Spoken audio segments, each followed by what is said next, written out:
Sur un bassin versant, les grandes catégories de zones humides se déclinent depuis les sources jusqu'aux marais associés à l'estuaire. Le plan Loire Grandeur Nature a toujours pris en compte cette diversité en termes de gestion du risque d'inondation, avec les zones d'expansion des crues, en intervenant pour les milieux naturels, la gestion de la ressource en eau, ou encore pour le patrimoine culturel lié souvent au milieu naturel. Le contexte législatif est favorable. Les zones humides sont mises en avant dans la directive cadre sur l'eau via les schémas directeurs d'aménagement et de gestion des eaux, plus récemment le plan national en faveur des milieux humides et les schémas régionaux de cohérence écologique. Mais quelle place leur a-t-on donné depuis les débuts du plan Loire ?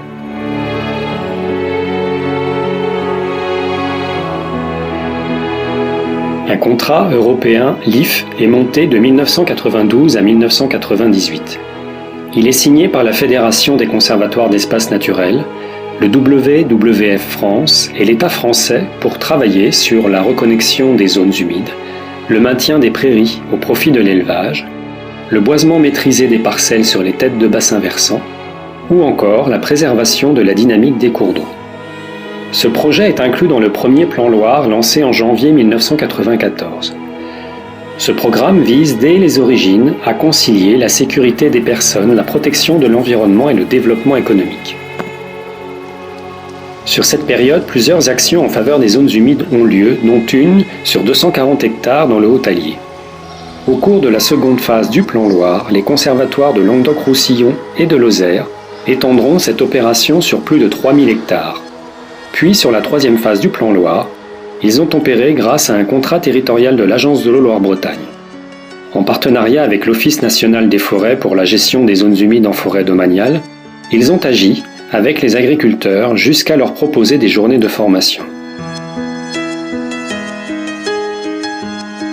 Entre 2002 et 2006, les zones humides sont également présentes dans Loire Nature 2.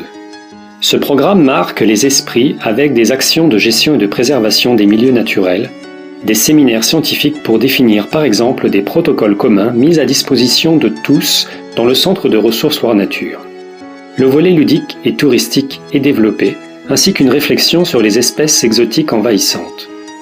La Fédération des conservatoires d'espaces naturels, le WWF France et la LPO coordonnent ces opérations d'animation et appliquent un plan de communication fort. Sur cette période, des expérimentations de gestion sur les espèces végétales exotiques envahissantes sont établies comme en Val d'Allier sur les Renouées ou encore sur la Jussie en Pays de la Loire où naît le premier groupe de travail sur ces espèces. Il sera ensuite inscrit au plan Loire Grandeur Nature et transposé en région Auvergne, Basse-Normandie, Centre, Poitou-Charentes et dans le département de la Loire. De 2007 à 2014, les zones humides sont prises en compte dans la plateforme Eau Espace Espèces coordonnée par l'Agence de l'eau Loire-Bretagne avec l'appui de la Fédération des conservatoires d'espaces naturels pour son animation. Elles font l'objet de projets dans les thématiques têtes de bassins versants, biodiversité, espaces de mobilité, grandes vallées alluviales, plantes exotiques envahissantes, poissons grands migrateurs, animation ainsi que communication. Les partenaires financiers du plan Loire ont retenu près de 240 projets répartis selon la représentativité territoriale des régions concernées et mis en œuvre par plus de 120 maîtres d'ouvrage différents. Ainsi, par exemple, la Fédération de pêche et des milieux aquatiques d'Indre-et-Loire mène la restauration d'une quarantaine d'annexes hydrauliques sur la Loire et la Vienne. Plus à l'aval, le groupement d'intérêt public Loire-Estuaire réalise un état des marais estuariens entre Nantes et Saint-Nazaire. Ce document apporte des réponses aux décisions de gestion comme l'entretien du réseau hydraulique, la rénovation de vannages ou encore la remise en bon état des cours d'eau. Pour la phase 4, une stratégie d'action à 20 ans est élaborée. Les zones humides des têtes de bassins versants et celles des vallées alluviales sont plus particulièrement concernées. Elles se situent sur les grands secteurs du bassin de la Loire. Des régions du bassin, l'État, l'Agence de l'eau Loire-Bretagne et l'Europe financent des actions proposées par des porteurs de projets. Retenue sur 2015 et 2016 pour animer un réseau d'acteurs sur les zones humides pour le plan Loire, la Fédération des conservatoires d'espaces naturels accentue son multipartenariat existant.